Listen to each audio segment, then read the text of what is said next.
Hi, I'm Ashley Sheehan with the Chez Renee Team here at Realty of Maine. And joining me today is Jillian Benson with LeaderOne Home Loans.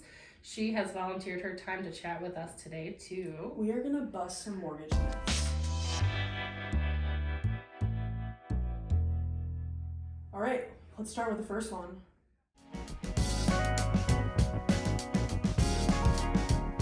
So I would say the most common one is just getting over the barrier of getting pre-approved or pre-qualified to begin with. Yeah. I feel like it's hard. Yeah, and the difference between pre-qualification and pre-approval, because they're very different, but obviously in our industry, a lot of people use them interchangeably. So what I try to explain to people is pre-qualification is when I take your application, I pull credit, I pre-qualify you based on that information that you've given me, I haven't collected any documents, nothing like that.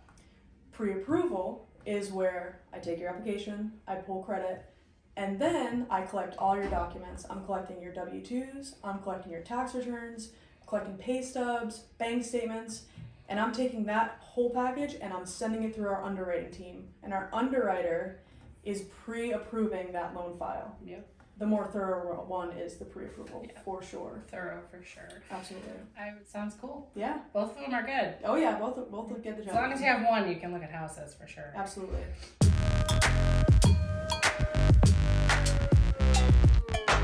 I would say another really common myth is that you need a bunch of money to buy a house. Yeah, the 20% rule. Everyone Yeah. says I don't have 20% right now. Do you actually need that much money? No, not usually.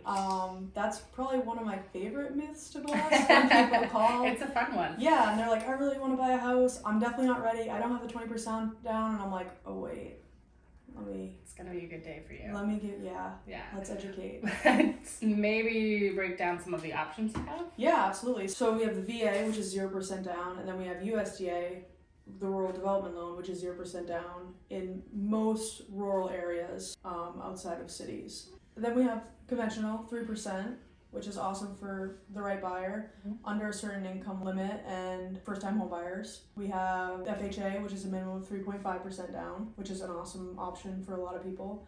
And then, of course, if you want to put more down, that's a conversation that we can have. You know, you have money to put down and you want to try and lower your mortgage payment, absolutely, or for sure. Get rid of PMI on a conventional loan. Actually, why don't we break down what PMI is? Oh, yes. Private mortgage insurance. Yeah. Private mortgage insurance is on FHA loans and conventional loans. With FHA, if you don't put down more than 10%, you have private mortgage insurance every month for the life of the loan. So either until you pay it off or until you refinance into a conventional loan. If you put down 10% on an FHA loan, you only have PMI for 11 years. I don't know why it's 11 years. That's just... I didn't know that.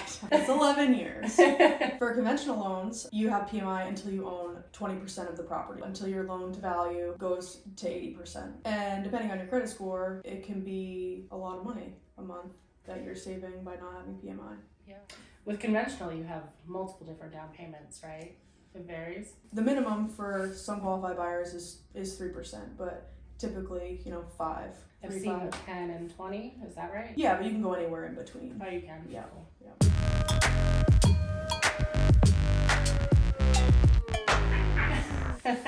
The rate talk. We can't avoid it. It's obvious. Avoid it. It's out there, but I think it's important to bust this myth a little bit and say, it doesn't mean it's not a good time to buy. The best time to buy is when you're ready to buy. I mean, historically, if you look at rates, 6.5% and 7% is not terrible. Obviously, 6.5% and 7% in this market, with these home prices being as high as they are, it changes things a bit. And they're changing every day. Yeah, that's what's fun about rates. But it can go down. Yeah, so. They're market dependent. Yeah, they can change once a day. They could not change for a couple days. They could change, 5 times a day, and so it's ever changing.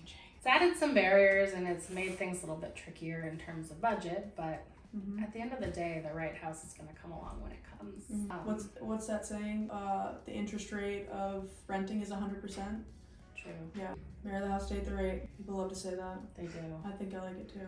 It's true. It rolls off the tongue. It does.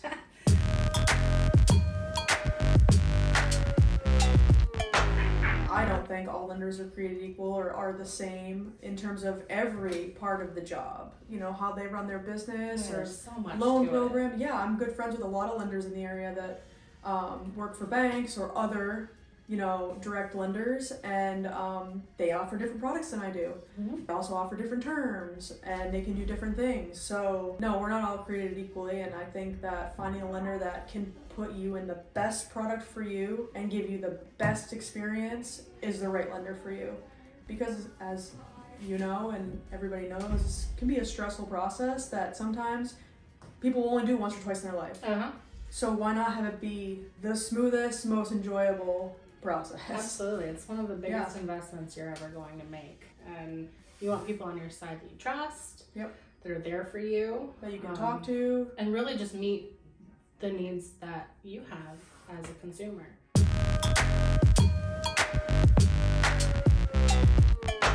So you've pre-qualified somebody Yes. and told them that their down payment is going to be, let's pick FHA. Let's say, okay, 3.5%. Woo! Woo! Nice. Good job. All right, so we'll use simple numbers. So they're like, awesome, I'm pre-qualified. I'm comfortable with this monthly mortgage payment. Somebody's like, okay, what's my down payment? Well, your down payment, if you're borrowing $100,000 at 3.5%, is $3,500. That's your down payment. Now, if I stop the conversation there, that borrower is gonna think, perfect, I'm gonna bring my $3,500 and I'm gonna buy a house. I go a little further and I say, however, there's also closing costs. And usually it prompts them to say, well, what are closing costs and how much are those? The myth buster here is that the down payment isn't all that you need. Right. Unfortunately. So let's talk about what are closing costs, what is cash to close, and are they the same thing? No. It's an equation. Yeah, no, it's an equation. What I've found with my borrowers, the majority of my borrowers, is they want to know cash to close. How much money am I bringing to the title company in the form of a certified bank check or a wire at the end of the transaction? The cash to close amount includes your down payment and your closing costs. So down payment, depending on what loan type or how much you want to put down, that's separate from closing costs, which involve all the title work to transfer the title from the seller to you, all the costs associated with closing your loan, appraisal fee, credit report fee, underwriting fees, things like that. Taxes.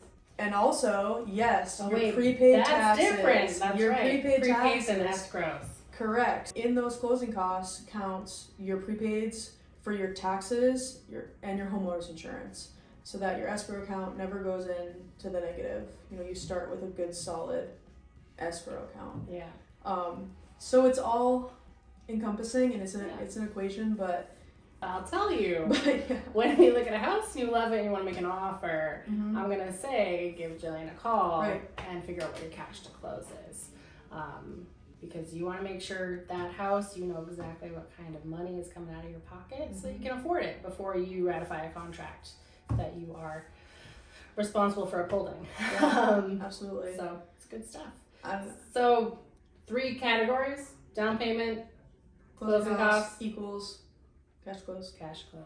Yeah. It's beautiful. It's a nice equation.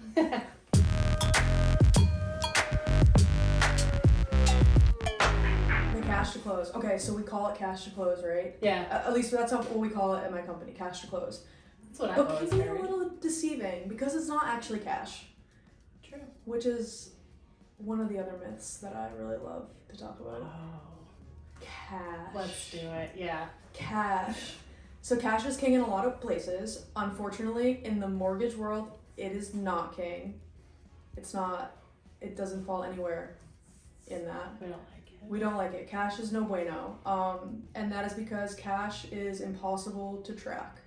We can't trace it. We can't say whether you got it from doing a job or a gift. You know, we can't trace it. So, which, fun fact, you have to trace all the money in the yes. mortgage application. Yes. Sounds invasive, but sourced. We have to source everything. Yeah.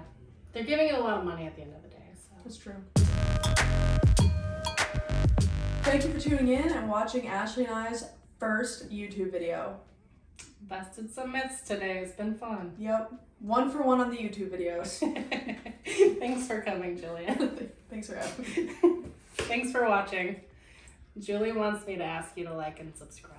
Also do that.